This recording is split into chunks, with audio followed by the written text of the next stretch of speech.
सभी प्रभु प्रेमियों को मेरा प्यार भरा राधे राधे। हम इस वीडियो में चर्चा करेंगे एकादशी की।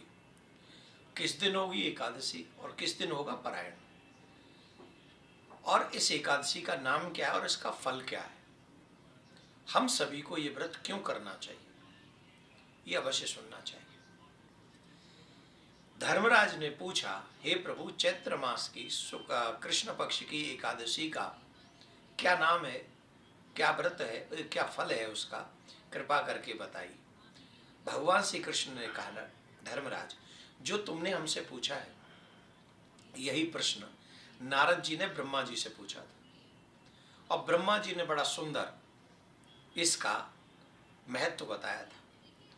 इस एकादशी का नाम है पाप मोचनी एकादशी, और जो भी मनुष्य इस पाप मोचनी एकादशी का व्रत करता है, जैसे गुस्से में कई बार हम लोग किसी का बुरा कर देते हैं, या कोई अपराध हम लोगों से ऐसे बन जाते हैं, जैसे छल कपट से हमने किसी का व्रत तोड़ दिया या कुछ भी, या अनंत अनंत जन्मों के जो बड़े बड़े पाप हैं, वो पाप मोचनी एकादशी का व्रत करने से समाप्त हो जाते हैं। ऐसी ही एक कथा बड़ी सुंदर आती है। एक बहुत सुंदर वन था, उस वन में एक ऋषि थे, मेधावी ऋषि। वो तप कर रहे थे। इंद्र की प्रेरणा से एक अप्सरा उनका ध्यान भंग करने के लिए पहुंच गई, और उस अप्सरा ने उस ऋषि का मेधावी ऋषि का ध्यान भंग भी कर दिया। मंजू घोषा नाम की उस अप्सरा ने बहुत वर्षों से तप कर रहे मुनि का जब ध्यान भंग किया, तो मेधावी ऋषि को बहुत बुरा लगा और कहा कि एक स्त्री के आकर्षण ने मुझे पाताल में गर्त में डाल दिया। तो ये जब सुना तो उनको बड़ा कष्ट हुआ, और उन्होंने शाप दे दिया कि तूने मुझे जो है बहुत बुरा किया है, तुझे बहुत नाना प्रकार के कष्ट भोगने पड़ेंगे, तू जा यहाँ से, स्वर्ग से तू अब दूर चली जा। बहुत बुरा शाप दे दिया। तो उसने क्षमा मांगी, हे प्रभु, अब हमसे अपराध तो हो गया, पर हमको तो क्षमा करो, अब हम क्या करें, हम तो अनंग दासी हैं, हमें तो आज्ञा का पालन करना होता है। तो उन्होंने कहा, ठीक है, तुम पाप मोचनी एकादशी का व्रत करना, तो तुम्हारे पाप नष्ट हो जाएंगे। तो उस मंजू घोषा ने पाप मोचनी एकादशी का व्रत किया, और वो अपने किए हुए कृत्य से, क्योंकि छल करके ही मुनि का व्रत नष्ट किया था ना, तो कितना बड़ा पाप है, तो उस पाप से निवृत्त हो गई पाप मोचनी एकादशी व्रत करके।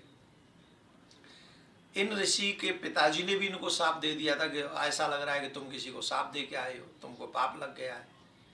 बोले, महाराज, इस पाप से कैसे हम मुक्ति पाएंगे। बोले, तुम्हें भी पाप मोचनी एकादशी का व्रत करना चाहिए, चैत्र मास की कृष्ण पक्ष की एकादशी।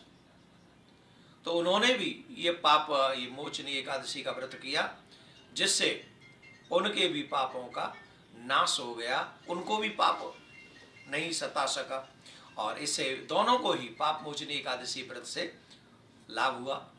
आप सभी लोग पाप मोचनी एकादशी 15 मार्च को रखेंगे, और अपने सरकार का, अपने इष्ट का पूजन करेंगे, ब्रह्म मुहूर्त में स्नान करेंगे। ब्रह्म मुहूर्त में स्नान करके संकल्प लेके व्रत करें, अपने समस्त पापों को स्मरण करें, और उनको नष्ट होने के लिए भगवान से प्रार्थना करें। भगवान को पुष्प धारण कराएं, भोग धारण कराएं, आदि आदि, खूब मन से उनकी सेवा करें। और एक बात, गौ के घी का दीपक सुबह शाम अपने इष्ट प्रिया कांजू के आगे अवश्य जलाएं, इससे बहुत बड़ा फल होगा। और पारायण का जो समय है वो रहेगा 16 तारीख को 6:28 से 8:02 तक।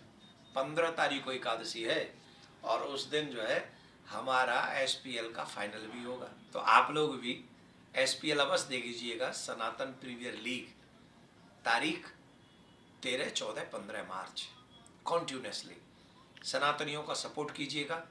वो सनातनी हम सब के बच्चे हैं, ऐसा भाव मन में रखिएगा। प्रिया कांजू आपकी मनोरथ पूर्ण करे, मनोकामना पूर्ण करे। जो आपकी इच्छा है इस बार सभी पापों का नाश करते हुए पाप मोचन एकादशी आपके उन मनोरथों को पूर्ण करे। ऐसी मैं प्रिया कांजू से आपके लिए और आपके बच्चों के लिए प्रार्थना करता हूँ। आपके बच्चों के एग्जाम भी अच्छे जाएं। राधे श्याम।